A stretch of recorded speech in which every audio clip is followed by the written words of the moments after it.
Hey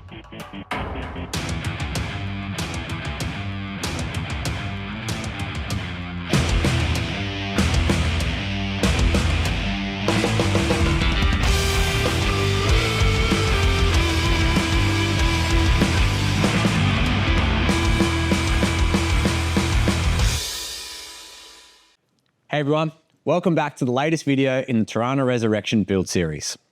As you can probably tell, we're mixing things up a little bit today. I'm filming this update from my shed.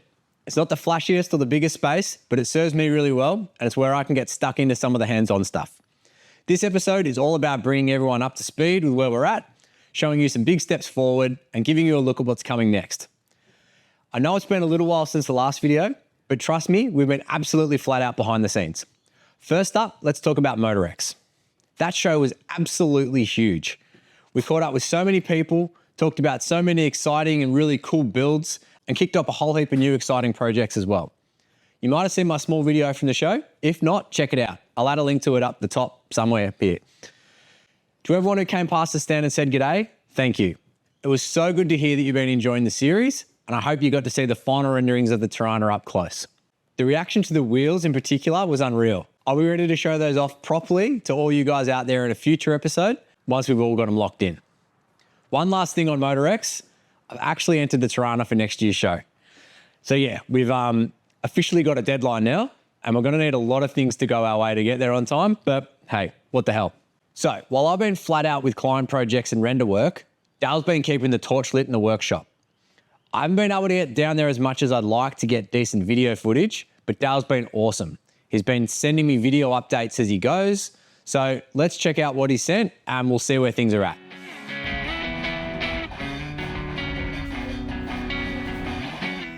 Okay everyone, I'm back with an update. So I'm going to show you a couple of little things. I've got the diff out, the inners are in, quarters on, doors, tailgate. So I'll run through a couple of bits with what's going on and how bad this diff was. You can have a check this out. So snap them out right through there, punch them out, rubber bush all the way through. You can see the trailing arms there, and cut the old taillight bucket out, cut this corner piece out. We do have some new stuff over here, so just got a new corner piece, couple of taillight buckets, and a couple of pillar sections, taillight panel, and the roof section from the patch maker. So he was really good to deal with, got it out to us super quick. And something else I noticed in the comments, people were asking about these Clico things. So this is what they are for anyone that hasn't used them. And you just have them in there, and when you push down on that, it goes thin. Then you just open it up and it bites in through the panels. I just use the 1/8 ones. There they are there. So for anyone curious about those Clicos, that sort of sums that up. We'll go over to the car. So as you can see, the Clicos are in. I cut this section of the floor out to get to the bottom of the chassis rail because it had a lot of dents in it and it had a crease just in here. So with a little bit of pressure on the rail, I was able to tap this out. And then we go over here. I've got the quarter on, and I showed Matt this. So the door was quite stressful getting it to work. So 1 click, 2 clicks. And check the gap out.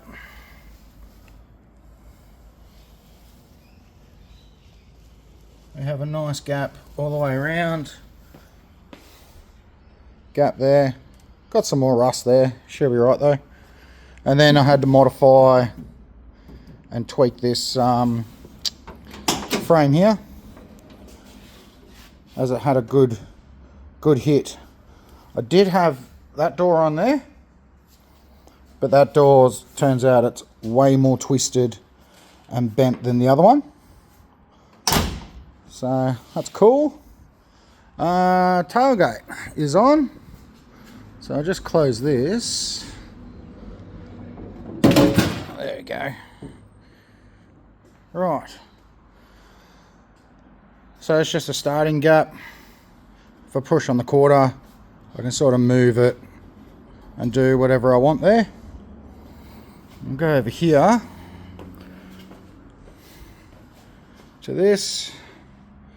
So I was telling Matt, that top edge here, I just want to go this way. I just want to roll this in, but it does lift up. The tailgate weighs a ton on these if you ever played with them. So when I cut the tail light panel out, as you can see, did find some other interesting pieces that we're going to have to address. So got some rust here. We'll cut this whole section out and go there, make a whole new one, weld it into here nicely. So what else have we got? Everything else is pretty good in there. So we're pretty much ready to plug weld.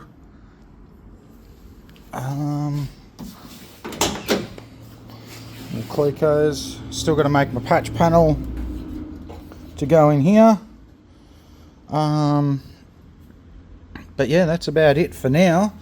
I'll get to welding and give everyone another update. Once I got it welded, I got the gas struts and everything on, rubber in the door, opening and closing, get the guard sorted.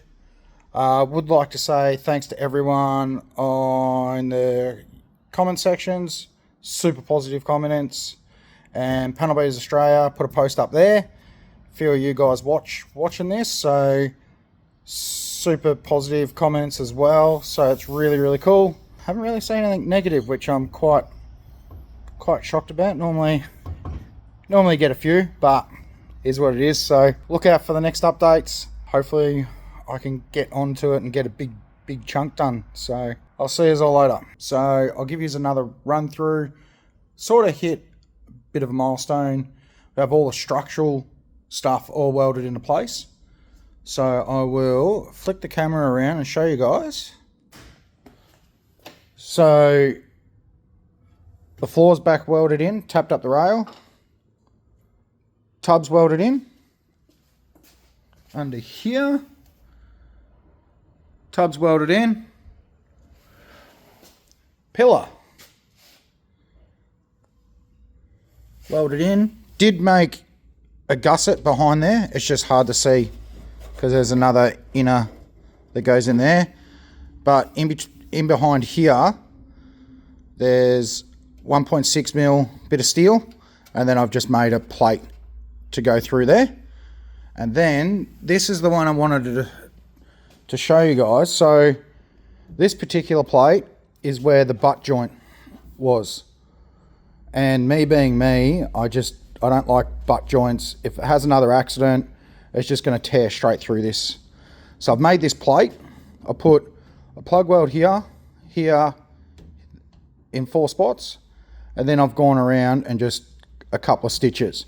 So if it tears through or has another accident, hopefully not, it's got to go through this plate, and that plate's 1.6 as well. So that was my thinking behind there. I didn't want it ripping through there easy, so I think that would be a lot harder to go through, and you'll never see that. I'm going to put some sealer on it, paint it, put the quarter over it, be gone. And then got in here done. So my next stage that I'm going to be doing is I'm going to be tackling this rust here and in there, and then this rust. Once that rust is done, then the quarter panel can go on. We'll go over here. I've got quarter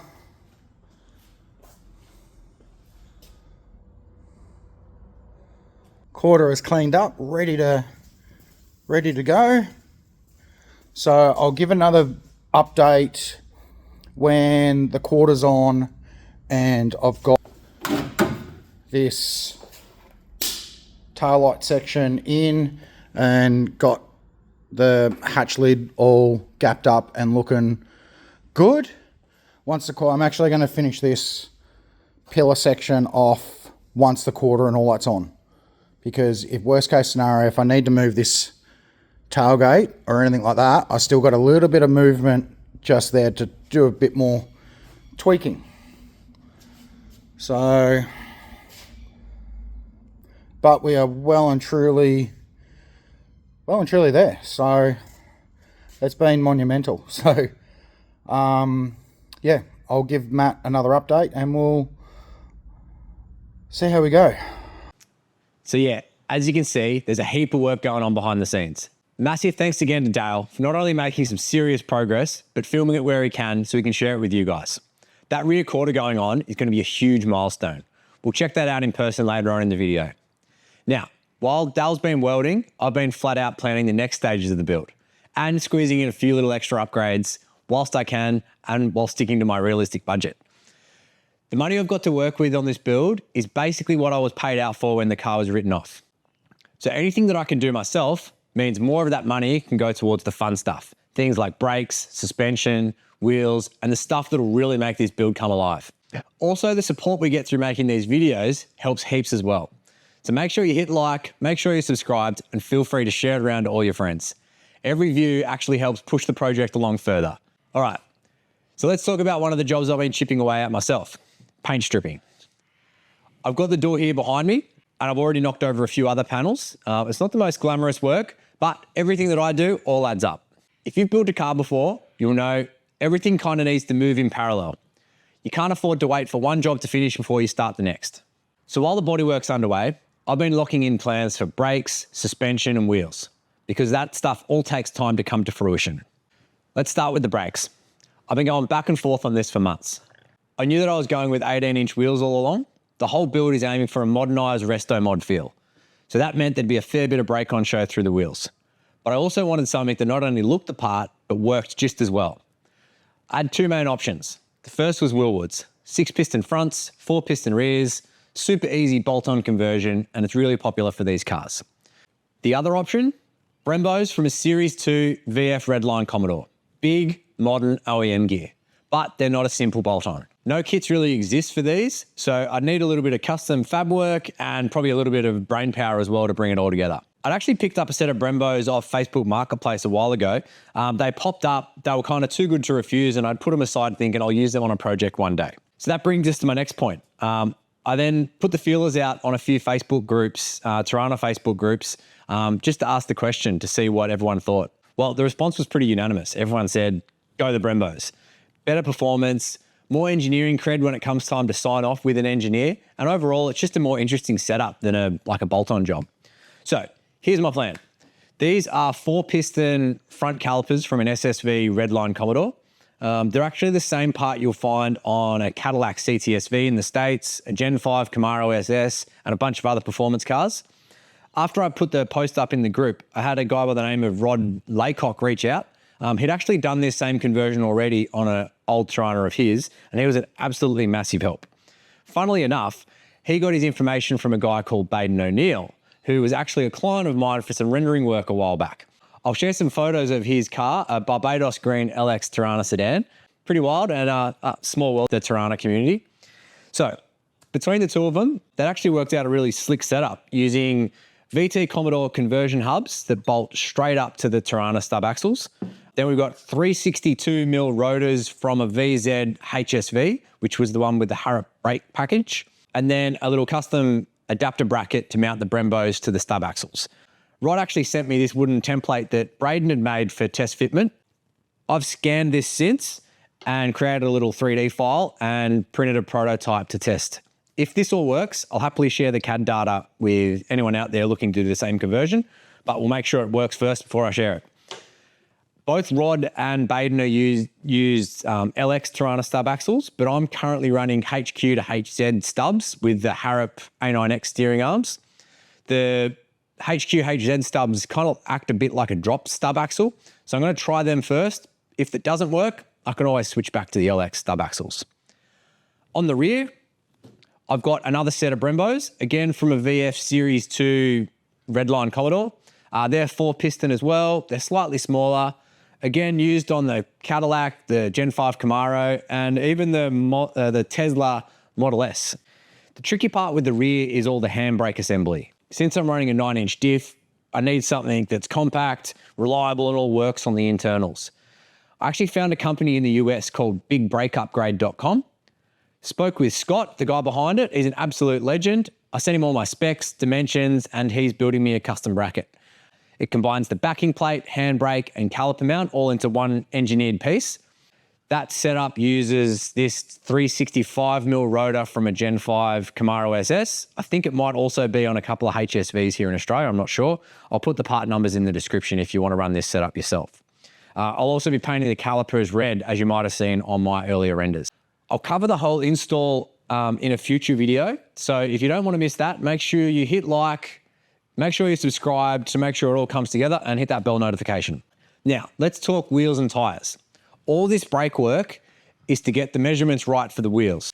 I'm chasing the perfect fitment. That means offset dialed in and the flares sitting just right. As the old saying goes, wheels and stance maketh the car, and I want this one absolutely spot on.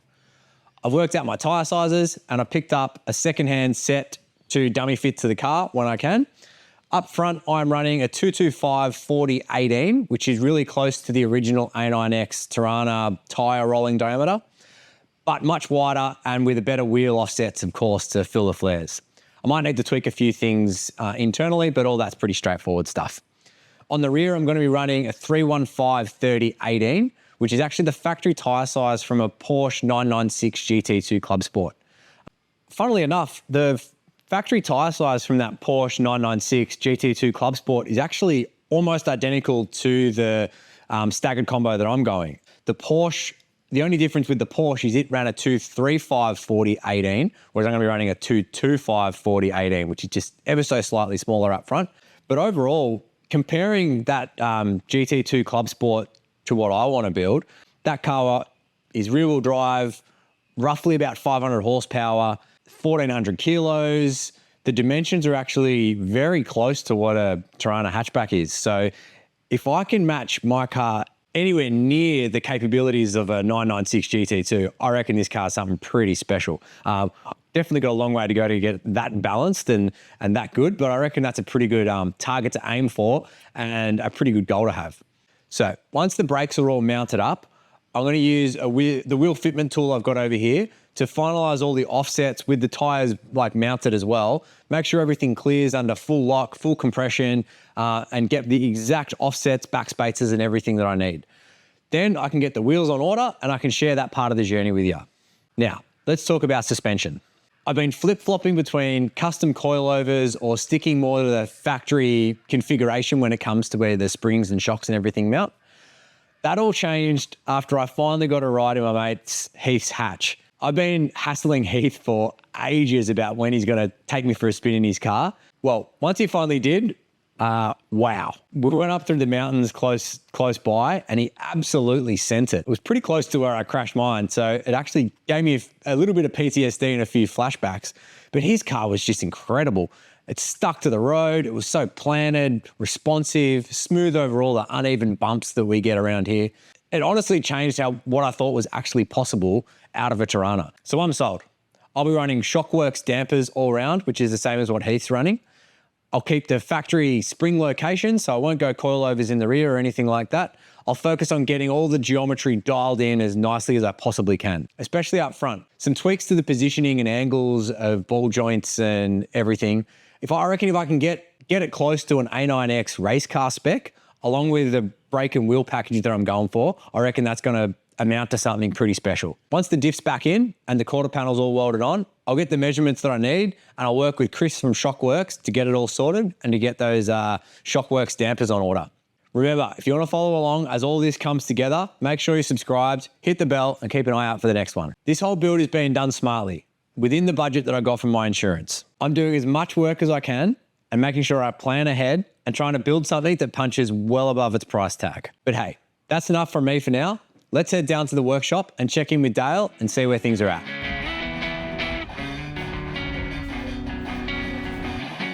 All right, we're back down with Dale here at Ward Paint Fabrication. As you can see, the car's looking very different to what it did the last time we were down here. So Very different. Dale, give us a run through of what you've been doing and where we're at. So the last video you would have seen, I just did some raw footage for Matt and showed all the inners all welded in. So now I've put the quarter on. Matt's gone ahead and bare metaled this tailgate because I did mention that I wasn't happy with a few things.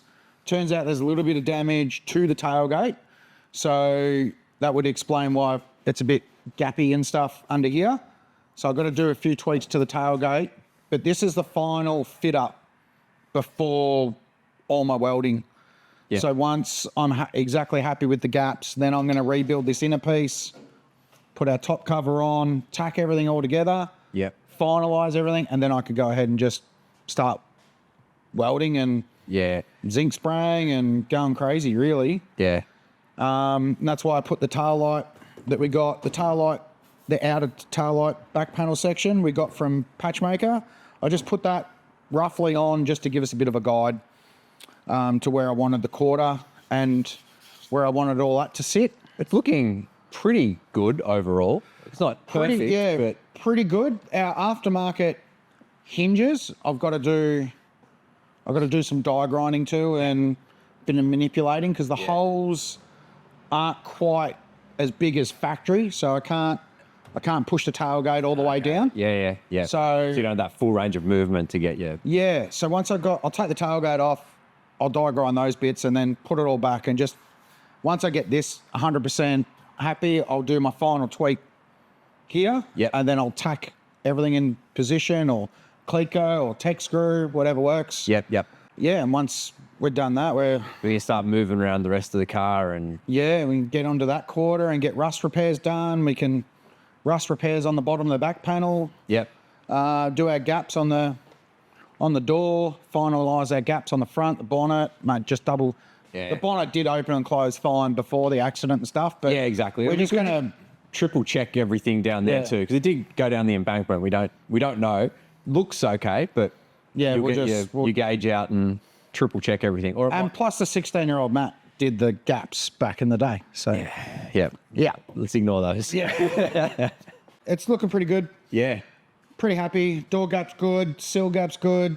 This guard looks pretty good. So it's more just finalise our tailgate to our final resting position. Yeah. And then I'll just make everything else work around it. I'm really looking forward to once it all gets pieced together, it's pieced together now, I should say. Once it gets welded together to give it that strength, and we'll get the diff back in, we'll get it back on its wheels and rolling.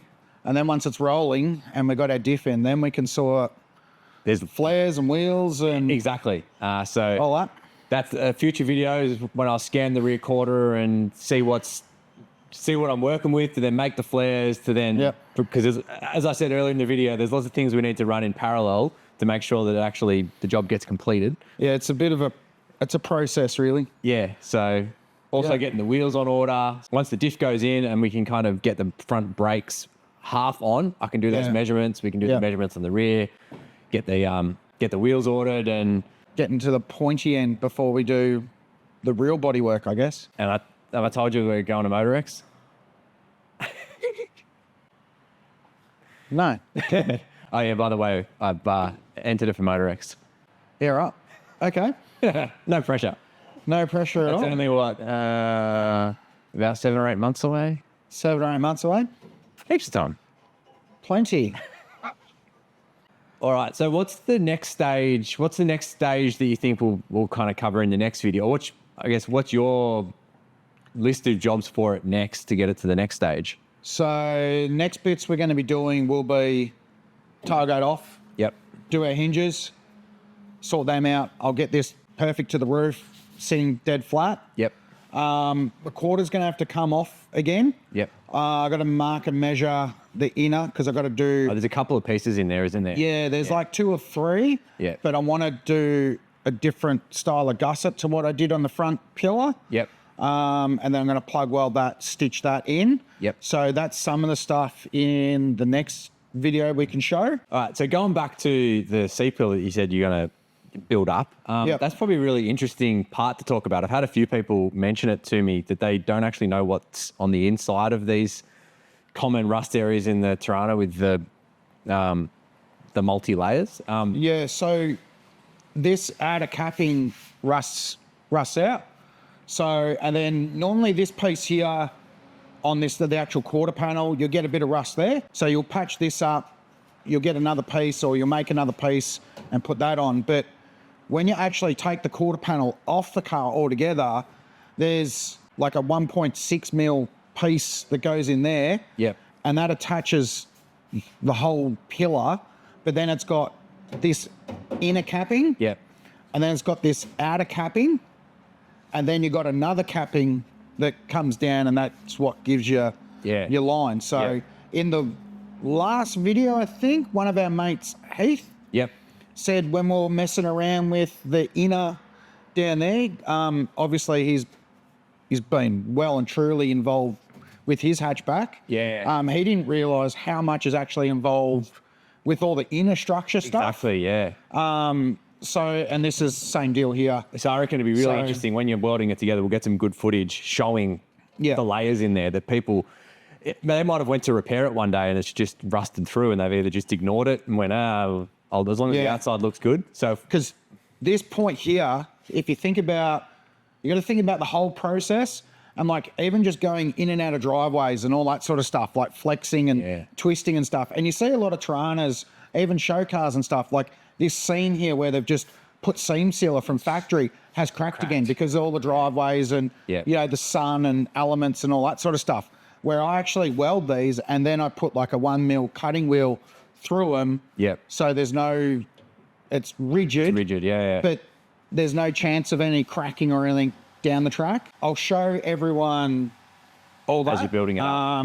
As we I think go. that'd be really good. And if there's anything else out there like that you spotted, and you mention it in the comments, and if we can, we'll try and show it in a little bit more detail for you. Yeah, I'll do a bit more raw sort of footage and explain a couple other bits, but definitely on the home stretch now. I might even show just some general, might do there's a couple of rust repairs to do. I might do some like DIY style.